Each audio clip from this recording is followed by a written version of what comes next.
अलैकुम। जो साथी जिस अभिवादन को मानते हो उसी में सबको अभिवादन। मुझे पूरा भरोसा है कि आज आप सब लोग, जो सरकार ने पेट्रोल और डीजल की कीमतें बढ़ाई हैं और जो प्रदेश में बड़े पैमाने पर अन्याय अत्याचार हो रहा है, हमारे मजदूर भाइयों की समस्याओं को लेकर के, किसान भाइयों की समस्याओं को लेकर के, और जो हमारे हक अधिकार की जो रिजर्वेशन की बात है उसको लेकर के, और जो हमारे छोटे मझोले दुकानदार हैं उनकी समस्याओं को लेकर के आज आप लोग अपने अपने गांव में, घरों में फिजिकल डिस्टेंस का पालन करते हुए आप सभी लोग धरने पर बैठे होंगे और अपनी अपनी बातें भी अपने साथियों से चर्चा कर रहे होंगे। साथियों, आज लगभग 1 जून से आप लोगों ने देखा होगा कि लगातार पेट्रोल और डीजलों की कीमत में बेतहाशा वृद्धि बड़े पैमाने पर हो रही है। कोई कारण नहीं है, कोई रीज़न नहीं है कि पेट्रोल और डीजल की कीमतें इतने बड़े पैमाने पर बढ़ाई जाएं। एक तरफ सरकार ने लॉकडाउन किया, वैसे भी पूरे देश की जनता, प्रदेश की जनता की आर्थिक हालत खस्ता हो गई है। जो किसान है, जो मजदूर है, उसको 2 दिन की रोटी के लिए मोहताज है वो। उसके बाद भी जिस तरह से बड़े पैमाने पर महंगाई बढ़ाई जा रही है, पेट्रोल और डीजल की कीमतें बढ़ाई गई, और जब पेट्रोल और डीजल की कीमत बढ़ाई गई तो निश्चित तौर पर जो सामान ढुलाई होता है ट्रकों से, गाड़ियों से, जो हम लोग खरीदते हैं रोज़मर्रा के जीवन में यूज होने वाली चीज़ें, उनकी कीमत अपने आप बढ़ जाती है। हम लोगों ने 3 दिन पहले धरना दिया, लखनऊ में सरकार का ध्यान आकर्षित कराने की कोशिश की। हमारे भागीदारी संकल्प मोर्चा के साथियों ने, जन अधिकार पार्टी ने, सुहेल देव, भारतीय समाज पार्टी के श्री ओम प्रकाश राजभर जी ने, सभी घटक दलों के सभी साथियों ने, चाहे वो हमारे रामकरण कश्यप जी हों, चाहे वो हमारे अनिल चौहान जी हों, चाहे हमारी कृष्णा पटेल जी हों, प्रेमचंद प्रजापति जी हों, रामधनी बिन जी हों, बाबू रामपाल जी हों, सब लोगों ने अपने अपने लेवल पर सरकार का ध्यान इधर खींचने की कोशिश की कि जो पेट्रोल और डीजल की कीमत आपने बड़े पैमाने पर बढ़ाई है इसको वापस लें। लेकिन सरकार ने आज तक इस बारे में कोई सोच विचार नहीं किया। सरकार ने ये सोचा है कि वो कुछ भी करते रहें, देखो भाई, कुछ भी वो करें, लेकिन कोई कुछ भी चिल्लाए उस पर, उन पे सेहत पे कोई फर्क नहीं पड़ता है। आम जनता, गरीब और मजदूर कितना परेशान है, लाचार है। वो सरकार से चाहे जितनी गुहार लगाए, चाहे जितनी अपील करे, सरकार पर उसका कोई फर्क नहीं पड़ता है। सरकार की इस हठधर्मिता को देखते हुए हम लोगों ने इस धरने का, प्रदर्शन का निश्चय किया है। और जब तक सरकार अपनी हठधर्मिता से बाज नहीं आती है, अपने निर्णयों को वापस नहीं लेती है, तब तक हमारा ये धरना अनवरत चलता रहेगा। मैं आपको थोड़ी सी ध्यान दिलाऊं, 2014 में जब भारतीय जनता पार्टी की सरकार बनी, उस समय पेट्रोल की कीमत 72 रुपए थी और आज पेट्रोल की कीमत लगभग 80 रुपया, 80.5 रुपया है। जब 14 में भारतीय जनता पार्टी की सरकार बनी तो डीजल की कीमत लगभग 55, 55.5 रुपए थी और आज 80.5 रुपया है। लगभग 25 रुपया डीजल में कीमत बढ़ाई गई है।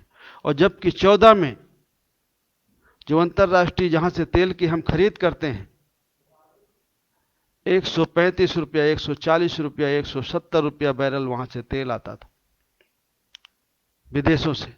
और आज तेल की कीमत शून्य है। आज तेल की कीमत है ही नहीं। जहां तेल पैदा होता है, तेल का उत्पादन जहां से है, वहां से वो लोग कहते हैं कि आप फ्री में ले जाइए, हमारे पास स्टॉक करने के लिए जगह नहीं। उस समय तेल की कीमत अंतर्राष्ट्रीय बाजार पर बड़े पैमाने पर बढ़ी हुई थी, तब इतनी कीमत है। और आज बड़े पैमाने पर सस्ती है, शून्य है तेल की कीमत। तब आज ये कीमत सरकार ने कर रखा है। हमारे आसपास के देशों पर सभी जगह पेट्रोल और डीजल की कीमतें घटाई गई। एक भारत ऐसा देश है जहां पर पेट्रोल और डीजल की कीमतें सरकार ने बढ़ाई है। सरकार पेट्रोल और डीजल की कीमतें बढ़ा करके गरीब और कमजोर लोग हैं, जो आम लोग हैं, उनकी जेब काटने का काम कर रही है, उनके ऊपर डकैती डालने का काम कर रही है और अपनी जेब भरने का काम कर रही है। ये पेट्रोल डीजल की समस्या हमारे सामने है। दूसरी समस्या हमारे सामने उत्पीड़न को लेके है। उत्पीड़न के पहले मैं चर्चा करूं, मैं केरोसिन की मिट्टी के तेल की आपसे चर्चा कर दूं। मिट्टी की तेल की कीमत 2014 में 14 रुपया, 15 रुपया के करीब थी, और आज लगभग 19 में तो 30-31 रुपया थी, और आज मुझे लगता है वो 34 और 35 रुपया के करीब पहुंच गई होगी। गैस की कीमत 2014 में 414 रुपये थी, और आज लगभग 650-700, और बीच में तो 800-900 रुपये के करीब पहुंच गई थी। जो भारतीय जनता पार्टी की सरकार ने कहा था कि अच्छे दिन आएंगे, महंगाई कम होगी, बहुत सारे वादे जो उन्होंने किए थे, देश की सीमाएं सुरक्षित रहेंगी, एक सर के बल 10 सर काट के लाएंगे। आज अगर अब इन सारी घटनाओं को देखें तो पहले से बड़े पैमाने पर हमारे सीमाओं में घुसपैठ बढ़ी है। पहले से ज्यादा हमारे जवान शहीद हुए हैं। लेकिन सरकार ने जो पहली बातें कही हुई, अगर उनको ध्यान दिलाइए तो सरकार का उस पर ध्यान नहीं जाता। अगर पेट्रोल और डीजल की कीमतें, बढ़ी हुई कीमतों में भी पहले भारतीय जनता पार्टी के नेताओं के स्टेटमेंट उन्हीं को ध्यान दिलाइए तो वो उससे मुंह छिपाने लगते हैं। ऐसा लगता है कि उन्होंने ये कहा नहीं। और आज वही सरकार बिना कोई वजह, बिना कोई रीजन, जब अंतर्राष्ट्रीय बाजार में तेल की कीमत शून्य है, उसके बाद भी सरकार ने बेतहाशा पेट्रोल और डीजल की कीमतें बढ़ाई। हम चाहते हैं कि सरकार पेट्रोल और डीजल की बढ़ी हुई कीमतों को वापस ले। इसका फर्क खाली पेट्रोल और डीजल या खाली 4 पहिया का गाड़ी रखने वाला आदमी के ऊपर फर्क नहीं पड़ता।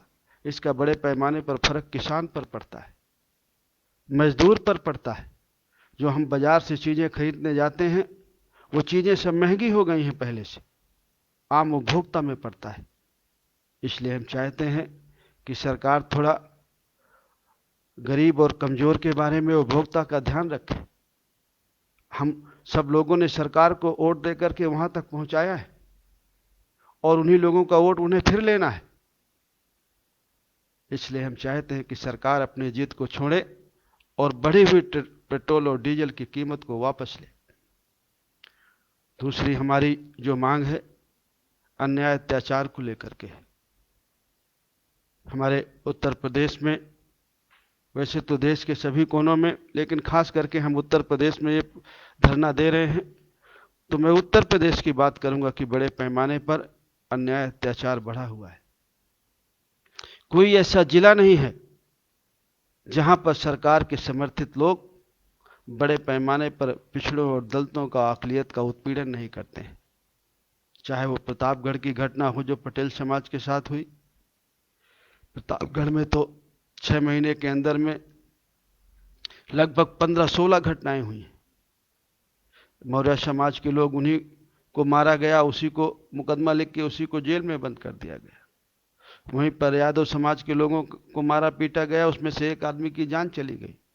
प्रतापगढ़ में एक पाल समाज की बेटी के साथ छेड़छाड़ हुई, आज तक भी ठीक से कार्रवाई नहीं हुई।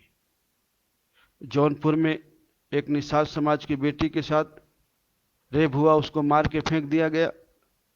वहीं पर एक मौर्य समाज के बच्चे को गोली मार दी गई। चाहे वो चंदौली की घटना हो, चाहे सोनभद्र में एक मौर्य समाज के आदमी को गोली मार दी गई, चाहे वो गोरखपुर की घटना हो, चाहे वो फैजाबाद की घटना हो, या अमेठी की घटना हो, या झांसी की घटना हो, या बांदा में एक प्रजापति समाज के आदमी को गोली मार दिया गया, वो बेचारा जानवर लेके गया था खेत में। चाहे वो झांसी के बेटी की छेड़छाड़ का मामला हो, चाहे वो आगरा में वाय विधानसभा में एक कुशवाहा समाज की लड़की के साथ रेप का मामला हो। जब वो कार्रवाई कराने के लिए गया उस लड़की का पिता थाने वाय विधानसभा में, तो जो मुलजिम थे वो इंस्पेक्टर के साथ बैठ करके चाय पी रहे थे। चाहे वो मैनपुरी का मामला हो, चाहे वो मुरादाबाद का मामला हो, या संभल का मामला हो, तो बाप बेटे थे, पिता पुत्र, प्रधान भी थे शेड्यूल कास्ट को, उसको गोली मार दी गई और उसका वीडियो भी वायरल हुआ। चाहे वो मुजफ्फरनगर की घटना हो, एक कश्यप समाज की बेटी के साथ छेड़छाड़ हुई, चाहे वो मेरठ की घटना हो, या सहारनपुर की घटना हो, या शामली की घटना हो। प्रदेश का कोई ऐसा जिला बाकी नहीं है जहां पर गरीब और कमजोर का उत्पीड़न नहीं हो रहा है, जहां पर पिछड़े का और दलित का अकलियत का उत्पीड़न नहीं हो रहा है। देवरिया में एक सभासद थे, उसको वर्तमान सभासद ने मारा पीटा, उसके मुकदमा भी नहीं लिखा गया, इसलिए कि वर्तमान सभासद वो बीजेपी का है और वो जो पुराना सभासद है वो कुशवाहा समाज का है, इसलिए उसकी एफआईआर पर कोई कार्रवाई नहीं हुई और जबरदस्ती उससे कहा गया कि आप समझौता करें।